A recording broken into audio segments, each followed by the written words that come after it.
Hey, did you see that question on encryption? No, I'm looking at this one on cigars and scotch. We can do that later. Hold on, let me find it. What's up with it? He just asked a question about Windows versus Mac. I saw your article on encryption for Mac OS X, but how do I get the same security on Windows? You don't.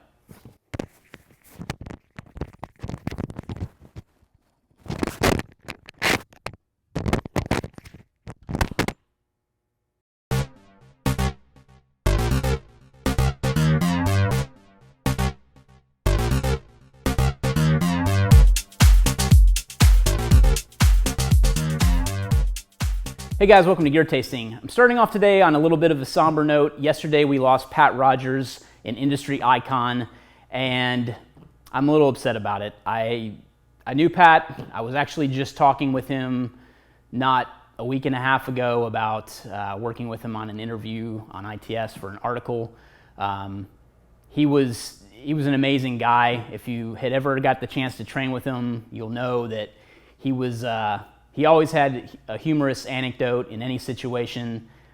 He was one of the most well-respected trainers around. He founded EAG Tactical. I think it was back in I want to say it was 1986 or something like that, either early 90s or late 80s. I honestly can't remember which. I feel terrible. I can't even remember that. But I got the chance to train with Pat back in 2009, right before I started ITS. So it was one of the first training courses for firearms that I had outside of the military since I got out, and it was phenomenal. It was just one of the best classes I ever took. I always kicked myself every year for not going back, and if I had that to do over again, I really wish that I would have attended more of his classes because Pat was a phenomenal instructor. Even his assistant instructors were awesome. Pat was one of the only instructors I knew that would do an after-action report after every class. I mean, you look on Light Fighter and any of the forums that he was involved in, he was super involved with the industry. He was always there to help everybody. He always had words of encouragement, whether they were disparaging or not. They always encouraged you. So I'm really upset that he's gone. I wish that everyone had more time to enjoy with Pat. He was just one of the most lovable characters in the industry. And that's putting it lightly. We were truly diminished. Pat was always a fan of saying we were diminished, and that's what I used in the article yesterday when I wrote about it. I felt that was kind of an ode to Pat by saying that. So Pat was a former Vietnam veteran. He served with the Marines in Vietnam. He was a New York Police Department sergeant. I think he was a detective for some time too. He was a prolific writer. Well respected. He was an avid skydiver, and not so much these days, but he held quite a few different skydiving records too. He was just an all-around superhuman being, and we are truly diminished. So Pat was always a fan of being the perpetual student, always had something to learn every day, and that's kind of what I've always advocated with ITS too. I've always considered myself the student, kind of the jack of all trades, master of none. I'm always learning, and Pat was one of the first people I met in the industry that I had experience with, and he always encouraged that too, and that's always stuck with me. So I've always appreciated that in him. He just to kind of liven this up a little bit, he had a patch that you could earn in his classes called the moose cock, and if you screwed up, he would always be there to make sure, you got the moose cock, and he would hand a patch for that. I think he even had some leaves, some acorns that you could earn if you had earned that multiple times. I was never fortunate enough to earn the moose cock. It was a sign of screwing up, but Pat wore one himself just because everybody screws up. If you're not screwing up and you're not learning from your mistakes, what are you really doing anyway? So I always really respected that. I secretly always wanted to earn the patch, but not just because it was a patch, but just because I don't know. I really don't know my reasoning. So I'm a little disappointed I won't have the chance to ever earn one now. So I used a friend of mine's picture on Facebook with a little black band slashed across the moose cock patch to kind of remember Pat. So. anyway, I won't spend too much time on it. I just wanted to make sure I talked about it a little bit. So let's get into some questions.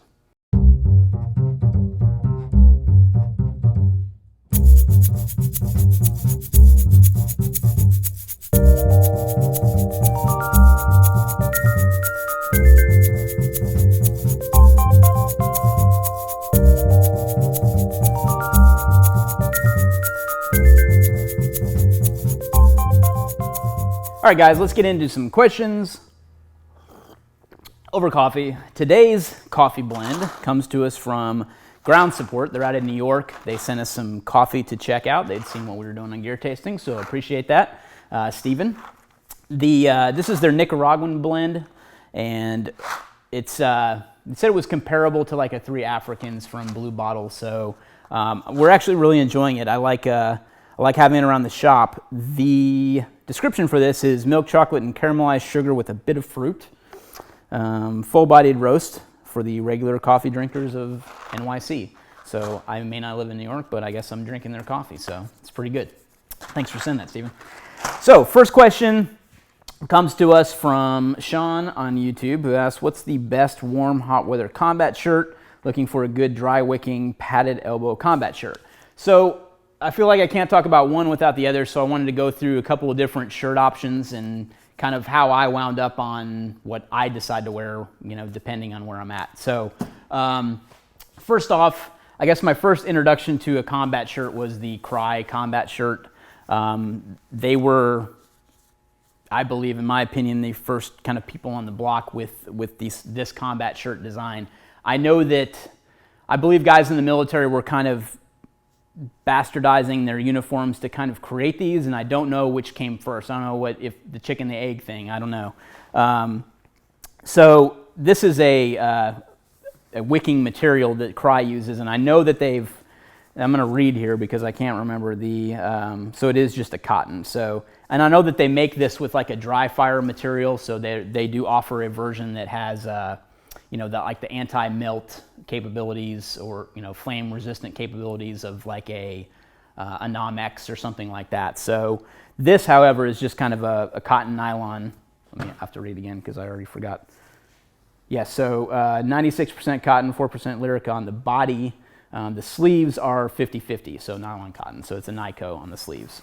So that was my first experience with a combat shirt. As you can see, this combat shirt has cutouts for Cry's combat elbow pads. So the way that Cry does their uniforms is, and I think this may have changed a little bit, but they've obviously offered way more in the last few years than they have in the past. There used to be a combat or a field option. So combat was where it had kind of stretchy material in the pants for the combat pants, and the field stuff was just, there was no wicking capability on those. So just to give you an example here, this is their field top. So I got these along kind of the same time. So the field top is just kind of like the standard BDU type top.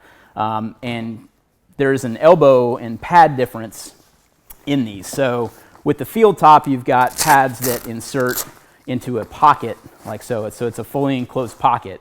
And these are their field elbow pads that insert into that versus I had them here a second ago, combat elbow pads like this. So with the combat elbow pads, they insert into the elbow pockets that are not fully enclosed by just wedging it in like this. And that cap, which is plastic or kind of a rubberized plastic, kind of hangs outside of the pocket like that. So that's what protects your elbow. Versus the fully enclosed field. And that'll come into play in a second. That's why I wanted to describe that. So Rob was telling me that they have their older style combat tops on, what was the place? Sportsman's Guide. I think they're in the $60, $70 range right now. And obviously it's stuff that might have been Dermo, and it's not Dermo because Dermo is used, but these are probably like a military order that wasn't used. So he told me the only difference is that they have the fully enclosed elbow pads rather than the combat pads. So that's the difference. Remember, fully enclosed is actually inserting the full pad in there versus the combat elbow pad. So after I kind of was familiar with the combat top, I realized kind of how crappy it was in the heat. The 50/50 Nico is okay as long as you're not in, sweltering Texas heat and things like that. And being in Texas, I kind of realized that I needed something different to wear. I wound up never using elbow pads. My opinion was I'd rather just kind of chew at my elbows a little bit if I had to get in the ground. And I'd done that at shooting classes. I'm really not a big fan of elbow pads or knee pads. Honestly, I have this box of knee and elbow pads, and honestly, the scratch marks that are on these other Alta knee pads are from somebody else I let borrow them. So, I've really never been a fan of knee and elbow pads. Yes, they have their purposes and their times, but I've really never liked that you have all this material sitting on the front of your leg. It makes it really hot. And again, in Texas, we're always dealing with heat, especially when it's nice enough to go shooting. Even nice days are in the 80s, and it is what it is. So the new Cry field stuff, like their elbow pads and knee pads, actually have cutouts in them to kind of help dissipate the heat a little bit. So these are their older generation ones. I've just had them for a long time. So again, back to what I was saying, the heat kind of caused me to look elsewhere, and I found this modified shirt, which is, got Velcro on the sleeves, so you can still put on identifiers and stuff. And I wore this for a while, and actually, talking about Pat Rogers in the beginning, this is the shirt I was wearing in that group photo that I just posted to ITS yesterday. I was kind of looking at the kit I was running back then, and it's when I was all full multicam. So I was wearing this shirt though, which that was March, I think, of 2009, and down in Brady, Texas. So still kind of cool, still kind of getting there. So this shirt was good for that.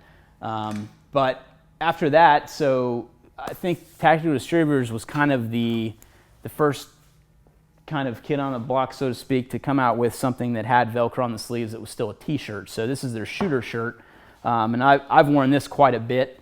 Just one side, the left side, has a little loop Velcro field, but again, both this other shirt here that I started wearing and this one are both cotton. So if you know anything about being out in the heat, wearing cotton's rotten. You really don't want that in the heat. So I was actually pretty impressed that they came out with a newer version. Tactical Distributors did. This is I don't know, see if there's a tag to tell you exactly what it's made out of.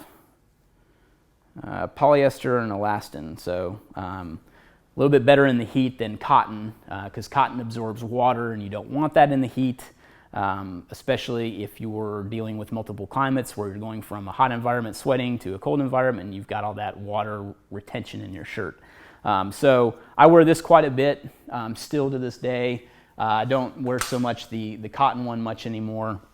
And then I also picked up this Arc'teryx shirt, and I will post exactly what the shirt is in the description. I always have a problem with Arc'teryx names because I can never remember them, so I apologize. But I actually wrote up a little bit about this shirt. I can't remember why. I think I was doing a shooting competition. I think it was when I did some long gun stuff. But I wore this and just drenched it. Again, this is kind of the same makeup as the Cry shirt.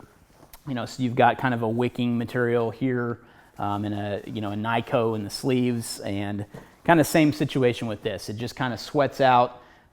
It can be a little bit miserable in the heat, and that's the experience I had with that too. So, and recently Velocity Systems came out with their Boss Rugby shirts. I can't remember that name. And I'm a huge fan of these shirts.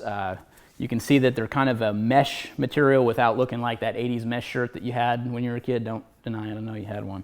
And then the pockets have, sleeves have pockets, as well as, I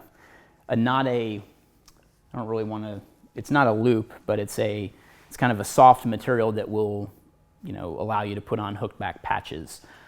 Recently learned that Velcro should be all capitalized with the trademark, so Velcro is Velcro, the standard stuff is hook and loop. So I knew that, but anyway. I really like these shirts a lot. They come in multiple colors. I'm actually looking forward to picking up some new ones. I think I just have like a tan color right now along with this. So these are the first ones that they came out with, like a tan and a black, and I picked those up almost immediately. But Really like them. They're great in the heat. So again, I don't use elbow pads, so this is what I typically wear when I'm out in the heat. So can't say enough of good things about those as well. So hopefully that showed you at least a couple of options of kind of where I'm at with elbow pads and combat tops and shirts in general. So hope that helps. All right, guys, so next question comes to us from Ernest, goes to jail. Ernest on Facebook says, I'm kidding. It was a wrong choice of movie quotes here since we're talking about legal topics in this question. Apologize. All right, guys, if you have a trunk gun, and you know what I mean, like Ernest, the Ernest movies, Ernest Saves Christmas, Ernest Goes to Jail, it was just what popped in my head, sorry.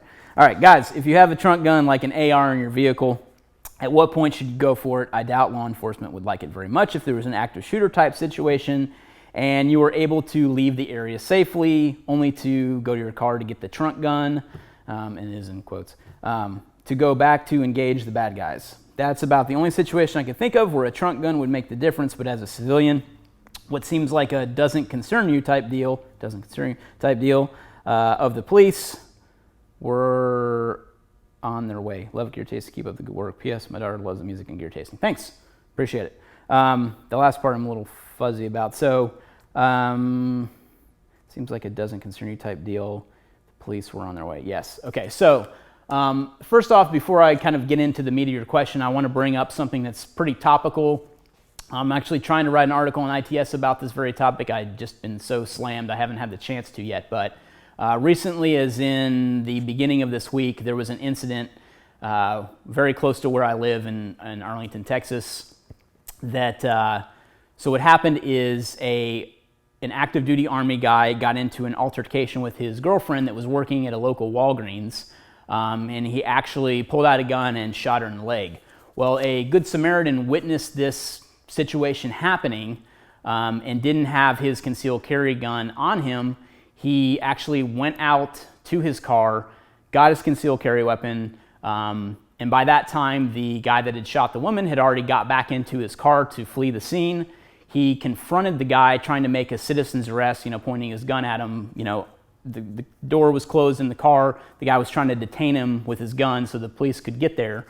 And the Army guy got out of the vehicle. I heard he slapped the gun out of the guy's hand, so the guy was defenseless at that point, and then he shot the Good Samaritan and fled the scene. He later turned himself in. Again, he was an active duty guy. I think he was stationed at Fort Hood, if I remember from the article. I could have that detail wrong. So this brings up a good point in regards to your, what point do you go for a trunk gun? Granted, this was his concealed carry. It wasn't a trunk gun, but I feel like it's still applicable in terms of what we're talking about today. So I don't want to cast stones at anything that happened there because I wasn't in that situation. So I don't really want to comment on what should have happened. I'm not here to say that or pass judgment. But what I do want to bring up are a couple of details that I feel are pertinent just from my perspective in that type of situation. I would hope that if I were in that situation, I would be able to, have my gun on me and could hopefully stop something like that from even occurring if a weapon were brandished like that, which is kind of, in my theory, the point of having a concealed carry permit and having a gun always on you. Granted, there are situations where you can't carry into federal buildings and things like that, given Texas law and most CHL law. But a Walgreens is one of the places that I would have been carrying to. So I really feel that at the point where you would have to go back to a vehicle to get a firearm, at that point you've kind of, I guess your engagement should be a little detached at that point. I would hope that in that situation I would be kind of more in a informational gathering mode. I would be, hey, here's the description of the suspect. He's driving this car. I got the license plate. He just did this. I witnessed this inside. I couldn't really do anything to stop it if that's the case. So in regards to going back to your vehicle, the problem with going back to your vehicle to get a gun is that, and I'm not a legal expert, but in my mind that screams kind of premeditation type stuff. So you kind of knew, I don't know. I'm not going to get into that legal aspect again. I apologize. I don't want to speak out of turn. I want to kind of stay in my lane with this topic. But I feel that going back to your car to get a gun, if you didn't already have one on you, is not something that you would want to do. In this situation aside, like I said, this was a Good Samaritan thing. He was trying to do the right thing. I don't fault him for that at all. And I applaud him for trying to do something. Most people in that situation wouldn't do anything. So the fact that he was trying to do what he felt was right in that situation is very noble, and it's saddening to hear what happened to him as a result of that, especially being a local thing. And I feel terrible about what happened, and I can't believe it was an Army guy that happened to. The whole thing is just terrible in the beginning, or from the get-go. So, in my opinion, I carry a trunk gun, and back to the trunk gun topic. This is now different from what I was bringing up earlier. I carry a trunk gun to support myself in different ways. So, I conceal carry as a way to defend myself and my family and people around me from something tragic that's occurring, and then if I'm carrying a trunk gun, it's to kind of level up. I've talked about this before in kind of an EDC article, but my firearm is to get me to my vehicle, and my vehicle is to get me to my house, where I have kind of another level of protection. So I'm using my concealed carry to protect myself to get to my vehicle. If I need to have more firepower, so to speak, I know that's kind of a weird way of saying it, that's when the trunk gun would come into play to get me to be able to leave, to kind of get to that higher echelon of defense, so to speak. So those are the situations that I can think of to do that. I think that in your case, you were saying during an active shooter situation, if you were able to leave the area safely to get your trunk gun, you were saying that the police would see that as a matter that doesn't concern you. I would agree with that. I think that if you were going to your car to get something to support, that's more of a police role. I feel that in an active shooter situation like what's happened in schools and things like that, if you're not there able to stop the threat, I think at the point where you disengage from the action to go support that, that's where you become disengaged from the situation at hand, and that's when you should go into kind of a support type role to feed any officers or personnel that may be arriving at the scene any intelligence that you can to help out the situation. So that's my opinion on that question. Hopefully that helps you a little bit. I know it's might be a little vague on what you truly asked, but I feel like I answered your question. And thanks again for all your support, and I'm glad your daughter loves the music on Gear Tasting. Hey guys, thanks for watching Gear Tasting. I wanted to quickly mention, if you guys know of anything to support type stuff that's going to help Pat Rogers and his family, if you could post that below in the comments, we'll make sure to include that in the description. With everything that's going on, I haven't had a chance to look yet to see if there's some fundraisers set up for his family and things like that. So if you know of anything, please post in the comments below, or any additional information. And I don't know if I mentioned, but Pat passed away from natural causes, and I just wanted to say that if I hadn't said it before, and I can't remember. Additionally, we wanted to make sure that we answered some questions in this episode and got some of those out of the way, since we talked about the kayak stuff the whole time last time. So thanks again for watching. If you have any questions, use the # Gear Tasting on any of these social media networks, and we'll get them answered on the air. If you would like to pick up a Gear Tasting coffee mug, we have a link below to that as well. And if you're digging what we're doing here at Gear Tasting, be sure to check out our membership and join as a crew leader and allow us to give you back something in return. Thanks again.